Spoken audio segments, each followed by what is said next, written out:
이제 드디어 새 왕이 될 사람을 찾아야 돼요. 새 주인공을 찾아야 되는데 이 사람도 잘도 숨어. 그러니까 큰 질문이 이거 같아요. 하나님의 섭리의 손길이 있는데 사울이 사무엘을 만나야 되거든요. 사울이 사무엘을 만나야 왕이 되는데 이 만남이 어떻게 이루어질 수 있을까? 그 주역적으로 말하면은 이 강을 건너서 이견 대인이라 그 대인을 만나야 이로운 일이 생기는데 어떻게 만날 수 있을까? 근데 하나님의 이 만남의 과정이 굉장히 섬세한 것 같아요. 하나님이 아주 재밌게 수단을 쓰시는 것 같아요. 일상생활 가운데 아버지가 나귀를 잃었어. 이 효자니까 그 아버지 나귀 찾으러 이렇게 가는데 그 구비구비에 만날 수 없는 일들이 많이 있는데 하나님께서 이렇게 참 오케스트레이션을 해가지고 이렇게 참 절묘하게 이 만남의 과정 자체가 드라마라. 하나님의 신학적으로 말하자면 하나님의 앞서가시는 은혜가 있고 그 하나님께서 하나님의 손가락이 움직이는 대로 이렇게 사람들이 만나지고 이어지고 그 왕을 찾는 이야기, 이런 이야기.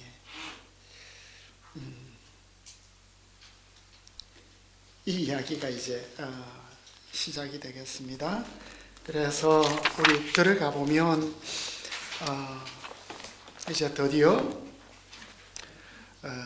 베냐민 지파의 기스라 이름하는 사람이 있다. 이 1장에 소개되는 1절에 소개되는 이 상향식 족보하고 기스에 대한 소개는 엘가나 소개하고 거의 같은 형식 같아요.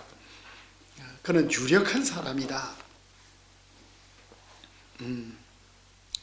우리가 이제 엘가나가 주인공인 줄 알았는데 한나였고, 사실 이제 한나에 대해서 다시 한 번 더 말씀드리자면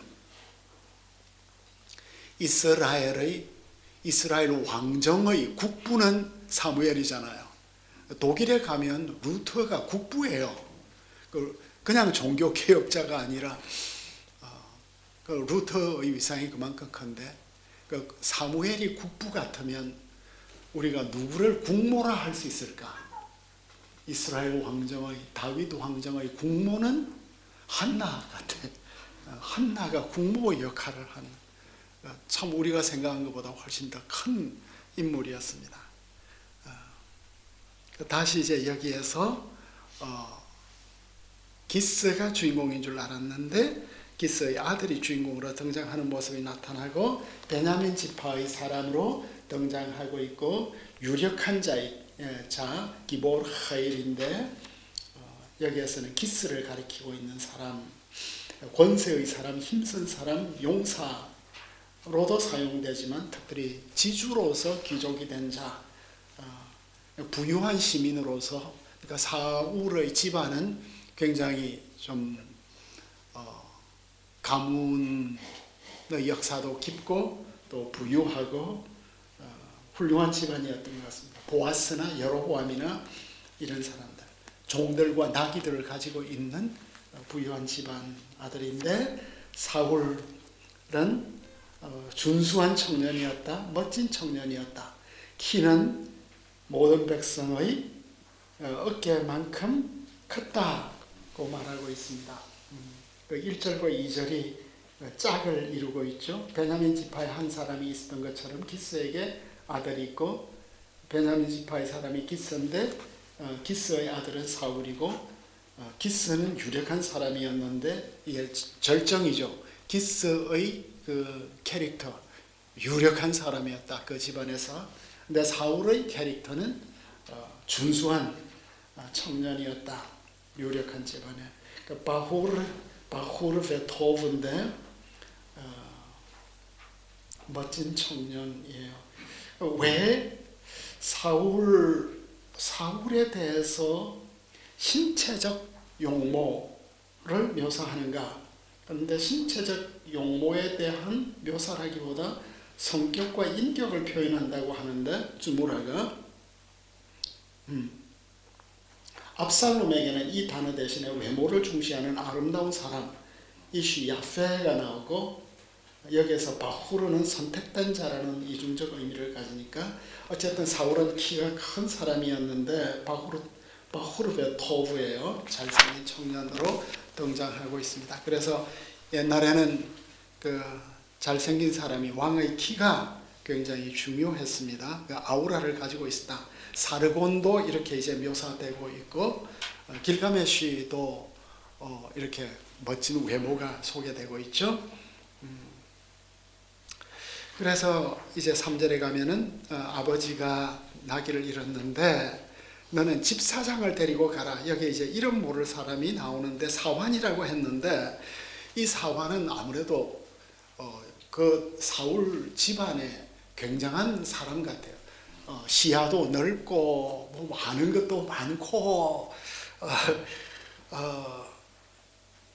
그래서 여기에서 한 사람 한 사환이라고 했는데 여기에서 아하드메 하네아림 여기서 아하드가 나오죠. 아하드, 에하드 첫째다.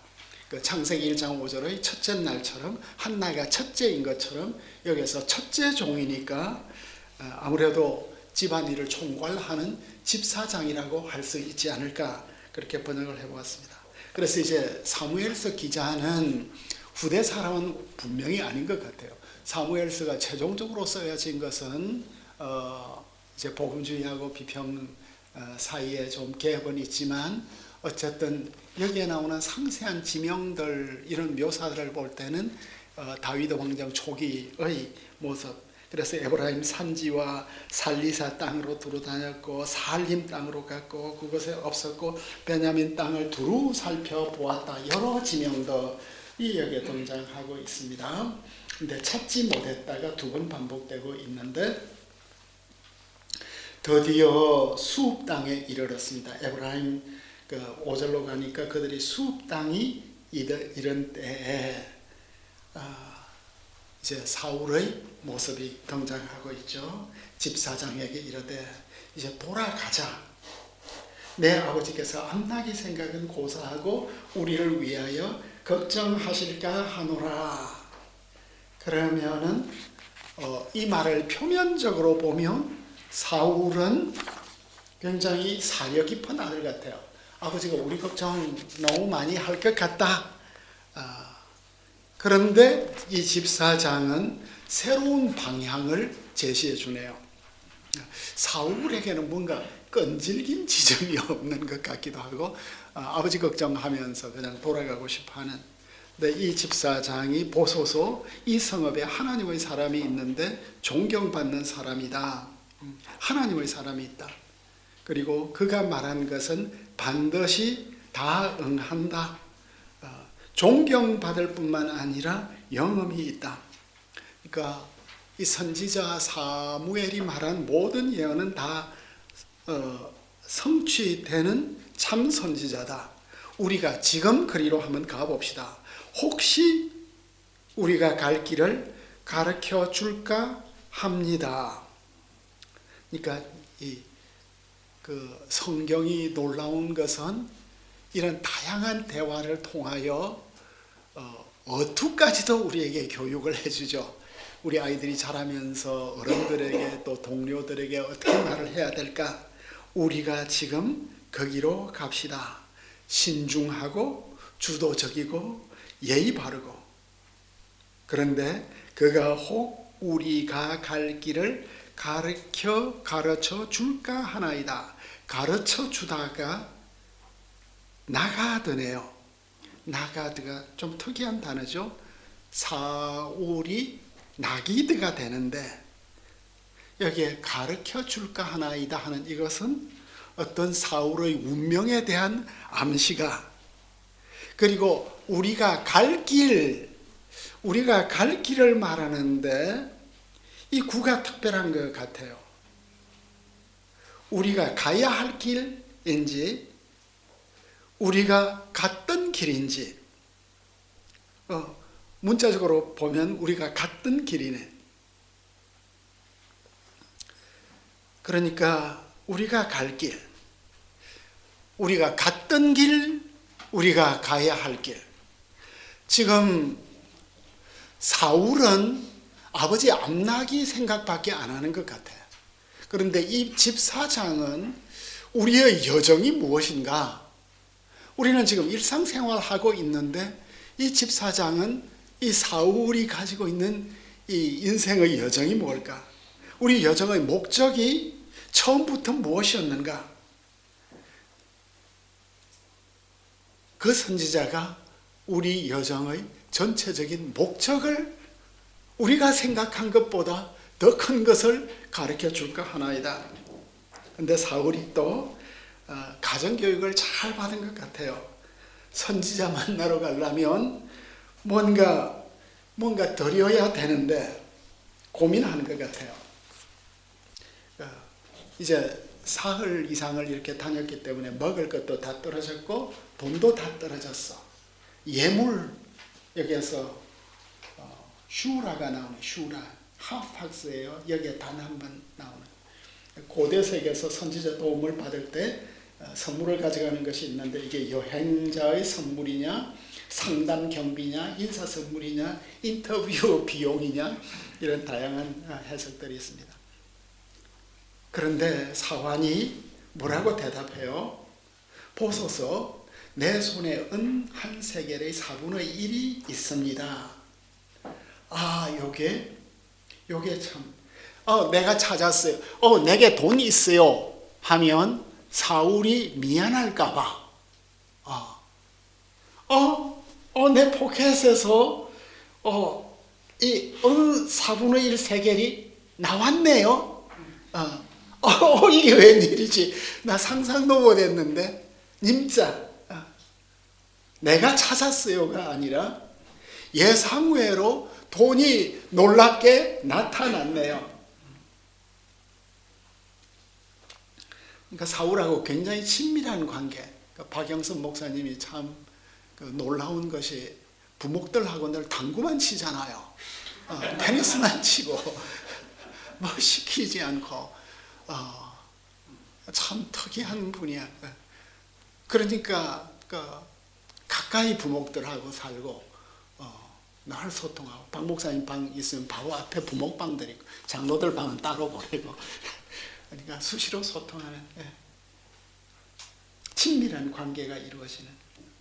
그 사울은 계속 그만두려고 하는데 이 집사장은 계속 미래로 나아가고 있는 모습.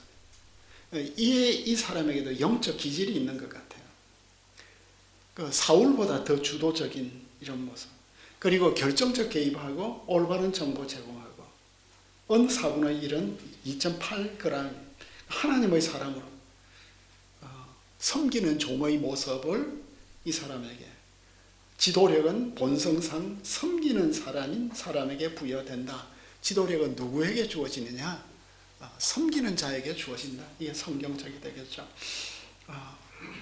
그래서 이제 선견자, 선지자 이야기인데 역사적 정보, 이거 무미건조한 각주는 아니다. 그런데 선견자는 선지자의 옛말이라고 하지만 선지자 나비가 최근의 말이라는 말은 아니고 나비도 오랫동안 사용되었는데 그 나비라는 단어도 우리에게 알려진 히브리에서 가장 오래된 지청에 속한다고 해요. 주전 2000년대 MR 아카드에서 나온 단어인데 선지자에게 간다는 것은 하나님께 묻다가 되겠습니다. 그래서 사울이 집사장 말을 듣고 이제 갑시다 하고 가는데 이제 9장 11절에서 14절로 넘어가면 이제 그들이 성읍을 향해서 비탈길로 올라가고 있어요. 그러니까 이스라엘의 모든 성들은 언덕 꼭대기에서 이제 점점 지어져 이렇게 내려오고 있으니까 그 성문을 향해서 성읍으로 올라가고 있는데 이제 성에서 성 밖으로 물을 기르러 내려오는 우물들은 주로 이제 그 성문 밖에 있었나 봐요. 물을 기르러 오는 이제 처녀들을 만나는 이 장면이 너무 멋져요. 이 내레이터가, 이 사무엘서 저자는 어마어마한 스토리텔러였던 것 같아요. 처녀들이 갑자기 막 이제 수다 떨면서 항아리들 이고 이제 막 내려오는 이 모습, 비탈길로 이제 올라가고 처녀들은 내려오고, 여기서 이제 만나다, 처녀들을 만나다.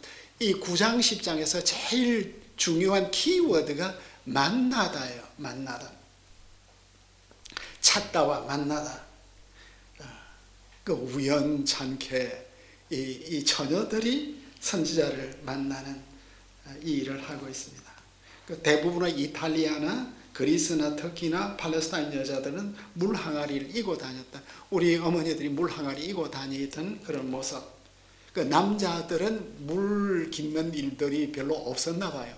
주로 이제 고대 사회에서 이 물 깃는 일은 엄마들이, 여자들이 하는 일을 했는데, 이런 장면이 여기에 나타나고 있습니다. 이제 이게 전형적 장면이 되겠죠. 전형적 장면.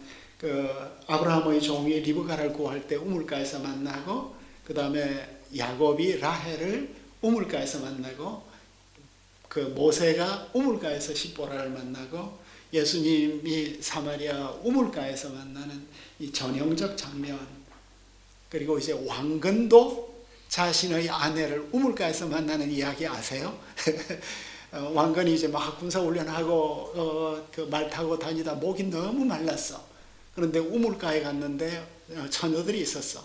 그 중에서 한 처녀가 왕건에게 바가지에 물을 주는데 어떻게 주었을까요? 거기에다가 나무잎 가지, 버들나무 가지 잎을 넣어 주었대.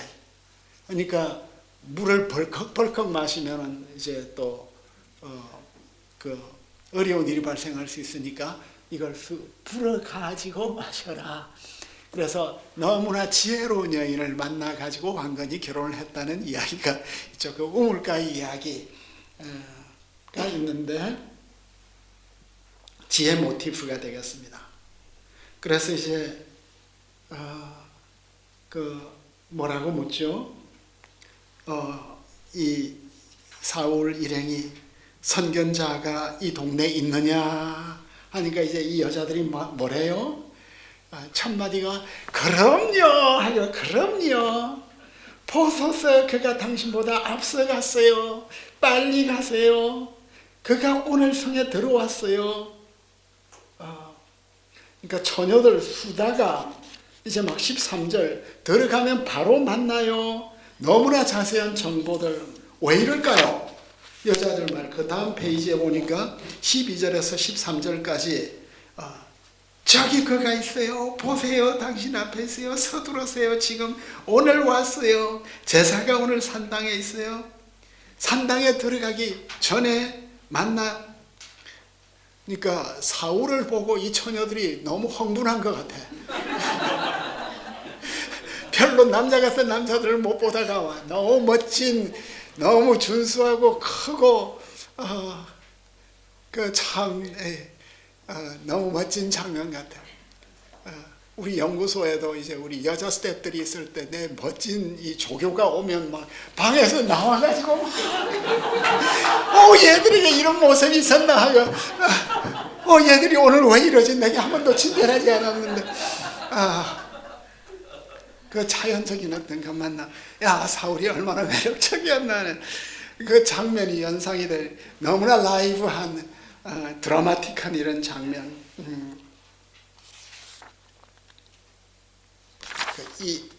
입에서 말이 막 터졌습니다. 그런데 여기서 소름 끼치는 장면이 뭐예요? 소름 끼치는 말씀이 그가 오늘 성에 돌아왔어요. 오늘 사무엘이 오늘 돌아왔대. 순회하다가. 그럼 오늘 돌아왔으면 사울이 어제 왔으면 못 만나는 거잖아. 어제 왔으면. 하루만 늦게 왔어도 못 만나고, 그죠? 오늘 돌아왔는데 오늘이 마침 산당 제삿날이야. 오늘 돌아왔어. 이제 산당 사무엘 시대는 중앙 성소가 없었으니까 지역 성사가 있었겠죠. 성소가. 마을의 잔치가 산당에서. 그런데 14절로 넘어가니까 드디어 성으로 올라가고 있었어. 근데 성 안으로 들어갈 때 보라, 사무엘이 마침 산당으로 올라가며 그들을 만나려고 나오는지라. 사울과 집사장은 성으로 올라가고 그들이 성 안으로 들어가고 있을 때 마침 사무엘이 산당으로 올라가고, 서로가 동시적이죠. 서로 다른 방향에서 서로를 향해서 마주가고 있는. 그런데 사무엘이 그들을 만나려고 오는데, 그들을 만나려고 모하죠. 우리말 성경에서는 마주했다. 근데 만나려고 했다 하는 이것으로 번역을 한다면 사무엘에게는 목적이 있었다. 또 다른 목적이 있었다. 더 이상 사무엘은 선견자가 아니라 사무엘을 이름으로 여기에 등장하고 있는